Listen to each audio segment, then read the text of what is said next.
दोस्तों नमस्कार, स्वागत है आप सभी का। एक बार फिर से आई चलते हैं मध्य प्रदेश सुबह की ताजा खबरों की ओर। लेकिन उससे पहले अगर आपने अभी तक इस चैनल को सब्सक्राइब नहीं किया तो सब्सक्राइब कर लें, जिससे कि आपको मध्य प्रदेश सुबह की ताजा खबर रोजाना मिलती रहे। सबसे पहली और बड़ी खबर, दशकों से मध्य प्रदेश की सत्ता के सिंहासन पर 5 सालों तक काबिज रहने के सपने देखने वाली कांग्रेस इन दिनों बेहद गदगद है। उत्साहित होने की वजह है एक कैलेंडर में पंचांग की लिखी भविष्यवाणी, जिसमें 2023 में कांग्रेस को अपनी सरकार बनने के संकेत और भाजपा की सरकार गिरने के आसार नजर आ रहे। जोश में आई कांग्रेस सोशल मीडिया प्लेटफॉर्म समेत प्रदेश भर में इस पंचांग को जोर शोर से प्रचारित कर रही है। कांग्रेसी नेताओं में उम्मीदें जोश से लबरेज है, आंखों में सरकार बनने की चमक भी दिखाई दे रही है। एमपीपीएससी के द्वारा 4 साल से सिर्फ कैलेंडर जारी, लेकिन नहीं हो रही नियुक्तियां। आवेदकों ने लगाया बड़ा आरोप। मध्य प्रदेश में एमपीपीएससी के आवेदकों ने गंभीर आरोप लगाए हैं। छात्र आकाश पाठक का कहना है कि बताया गया है कि एमपीपीएससी के द्वारा 2019 से अभी तक लगभग 6 कैलेंडर जारी किए जा चुके हैं, लेकिन आज दिनांक तक सिविल सर्विस की एक भी फाइनल नियुक्तियां नहीं की गई है। एमपीपीएससी के छात्रों का आरोप है कि विद्यार्थियों को गलत नियम पर आयोजित परीक्षाओं पर उलझाकर रखा गया है। लगता है सरकार की मंशा नहीं है कि वो नौकरी दे।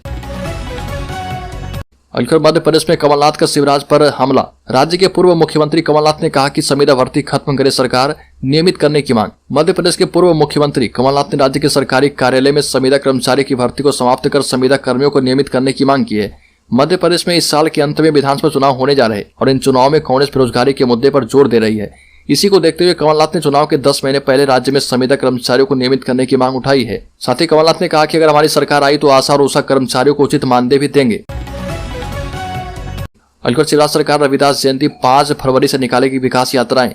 मुख्यमंत्री शिवराज सिंह चौहान ने अपने निवास पर मंत्रियों के साथ चर्चा की। मंत्रियों को विकास यात्रा से पहले अपने प्रभारी जिलों के दौरे करने को कहे हैं। सीएम ने कहा कि जिले के प्रभारी मंत्री और कलेक्टर समन्वय के साथ यात्रा के रूट मैप के साथ तैयारी शुरू करें। मध्य प्रदेश में सत्ता पर काबिज बीजेपी चुनावी मोड में आ गई है और शिवराज सिंह चौहान ने दिल्ली में राष्ट्रीय कार्यकारिणी की बैठक से लौटने के बाद मंत्रियों के साथ बैठक की।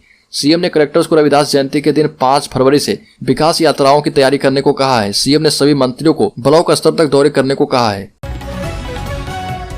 एमपी हाई स्कूल शिक्षक पात्रता परीक्षा 1 मार्च को होगी। उम्मीदवारों के पास पीजी और बीएड की डिग्री होनी जरूरी है। मध्य प्रदेश हाई स्कूल शिक्षक पात्रता परीक्षा 2023 के लिए ऑनलाइन आवेदन प्रक्रिया 12 जनवरी से शुरू हो चुकी है। एमपी हाई स्कूल टीईटी 2023 के लिए आवेदन की आखिरी तारीख 27 जनवरी 2023 है। एमपी हाई स्कूल टीईटी 2023 परीक्षा ऑनलाइन मोड में होगी। परीक्षा का आयोजन 1 मार्च से किया जाएगा। बयानबाजी में मशहूर मध्य प्रदेश के गृहमंत्री नरोत्तम मिश्रा अब बैकफुट पर आ गए और कहा जा रहा है कि उन्होंने फिल्मी बयानबाजी से तौबा कर ली है। हृदय परिवर्तन प्रधानमंत्री मोदी की कड़ी चेतावनी के बाद हुआ है। सूत्रों के मुताबिक शाहरुख खान की फिल्म पठान पर जारी विवाद के बीच बयानबाजी करने पर नरोत्तम मिश्रा को बीजेपी की राष्ट्रीय कार्यकारिणी में पीएम मोदी की नाराजगी झेलनी पड़ी। भोपाल में गृह मंत्री नरोत्तम मिश्रा ने कहा कि प्रधानमंत्री का हर शब्द हर बात सिरोधार्य है। आपको बता दें कि पीएम मोदी ने राष्ट्रीय कार्यकारिणी की बैठक में किसी भी बीजेपी नेता को फिल्मों पर किसी भी तरह की बयानबाजी करने से बचने को कहा था। मध्य प्रदेश में तृतीय एवं चतुर्थ श्रेणी कर्मचारियों के नियमित पदों को समाप्त कर आउटसोर्स से भरने की तैयारी का तृतीय वर्ग कर्मचारी संघ ने विरोध किया है। आउटसोर्स को शोषण और भ्रष्टाचार की प्रथा बताते हुए उन्होंने इसे पूर्व की तरह नियमित भर्ती करने की मांग की है और कहा कि अगर इन पदों पर आउटसोर्स से भर्ती की जाती है तो सड़कों पर उतरकर विरोध प्रदर्शन करेंगे। प्रदेश में चुनावी दौर शुरू हो चुका है। ऐसे में सरकार सहित सरकारी कर्मचारियों ने भी एक्शन लेने का सिलसिला शुरू कर दिया है।